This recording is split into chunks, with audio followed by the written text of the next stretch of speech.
How's everybody doing? How are them American truckers out there doing today?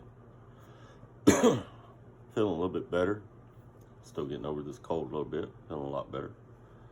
Anyway, we'll talk about dry box, refrigerated, and flatbed. Comparison of the three. I've done all three. I've also done bottom hopper, but I'm not going to talk about that today. That's for a whole nother video. Anyway, we'll start with flatbed. Flatbed really isn't that hard. I've seen guys in their 70s doing it, you know. Most of the time, the shipper will put your tarps up there for you. All you gotta do is stretch them out. Now you gotta use a little bit of common sense. You know, think about the wind, which way the wind's coming from, position your truck in a certain way. You know, flatbed drivers seem to be a little bit more healthy mentally, but it's because they got more things to think about. They have to think about tie downs, and they got to think about how to maneuver their truck when they're putting tarps on. They got things to figure out that keeps them more mentally healthy. It's flatbed companies, most of the time, you go home on the weekends. Flatbed freight generally delivers Monday through Friday, 8 to 5. If you got a load over the weekend, it's normally not going to deliver until Monday. That's something to keep in mind if you're doing flatbed. Flatbed tends to pay a little more than both refrigerated and dry box. When I did it, yeah, it paid more by the mile. Plus you get tarp pay and a couple other things in there, but I didn't make more money doing it because most flatbed runs are short.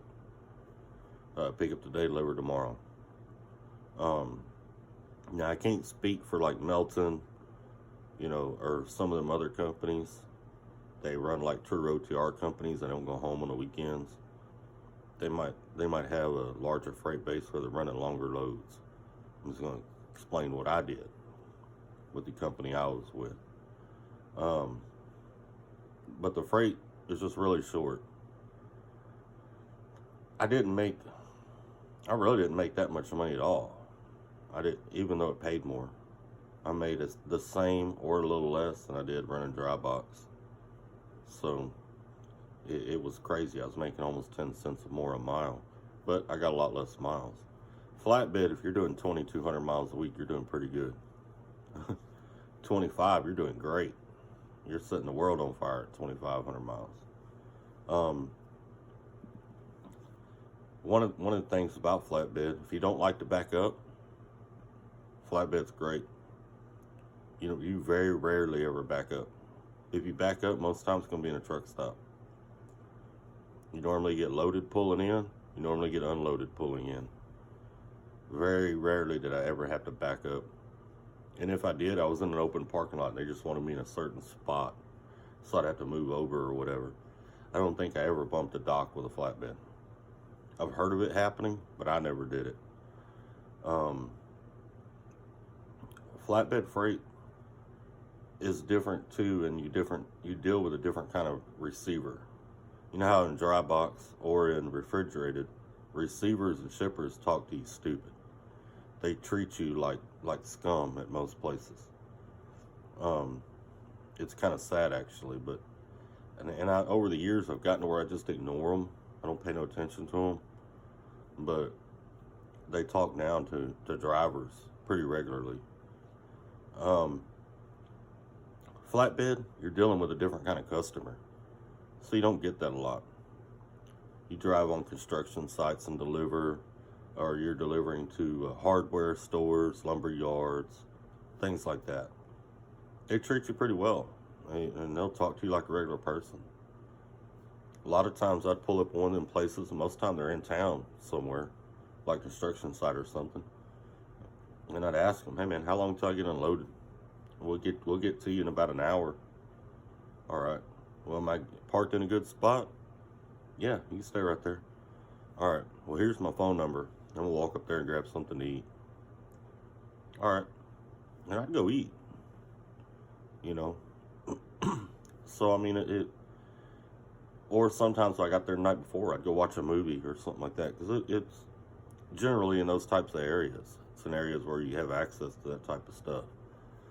Um, Flatbeds also, if you do have to back it up, in my opinion, it's easier. Because when you crank that truck, you can see across the trailer. You're not guessing where the other side of that trailer is. You can see it. So, I always like that as well.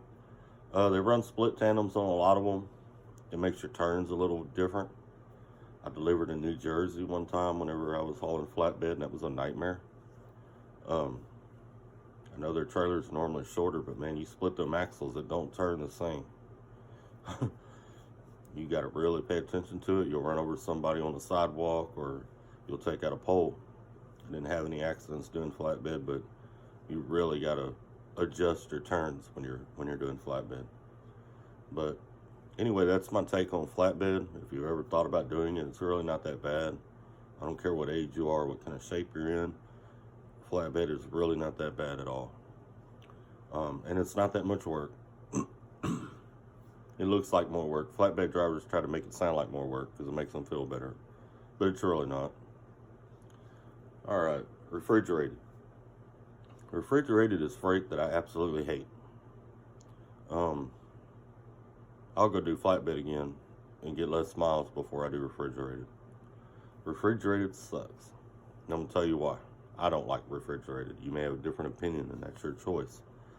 But I'm going to tell you why I don't like refrigerated. Delivery times is one reason. Most of the time in refrigerated, you're going to deliver sometime between midnight and 4 a.m. You have perishable goods on the truck. They want it in the warehouse. They can process it and put it on their trucks going out that day. You know, so the delivery times are freaking weird. I don't know about you, but at 2 o'clock in the morning, I'm normally asleep. I don't want to have to get up, pull off the street, pull inside there, go bump a dock, try to go back to sleep. Then you're going to get up, you're going to run to go get your next load, try to get some more sleep while you're getting loaded. I didn't like it. My other problem with the refrigerated is you run a lot of nights. There are benefits to running nights. You can get more miles because you cover more ground at night. You don't have the rush hours to deal with. Most of your weigh stations are closed. Whenever you park, there's plenty of parking. But me personally, I don't like running nights. I'm a solar powered driver and proud of it. I ran nights when I was young. I'm not into it now. But if you're going to do refrigerated freight, you're going to run nights. It's going to happen. Meat loads, for whatever reason, they always come out at night, sometime in the middle of the freaking night. Produce, you go out there in California, you're going to pick up produce. For whatever reason, they're liable to call you at 9 o'clock until you get in the door. 3 o'clock in the morning until you get in the door. I prefer not run refrigerated. Refrigerated normally pays more than dry box. Not as much as flatbed by the mile. But refrigerated drivers don't get as many miles as a dry box driver. But they get more miles than a flatbed driver. The reason being is the downtime. Now I know drivers will hop on here and they're going to say, man, I get all kinds of miles running refrigerated freight. You might have a good week here and there. But on a steady basis, you're not running that many miles. And you're not going to tell me any different. Because I did refrigerated freight for 5 years. I know what refrigerated freight pays. I know how it works. I did have good weeks. I had 28, 3,000 mile weeks.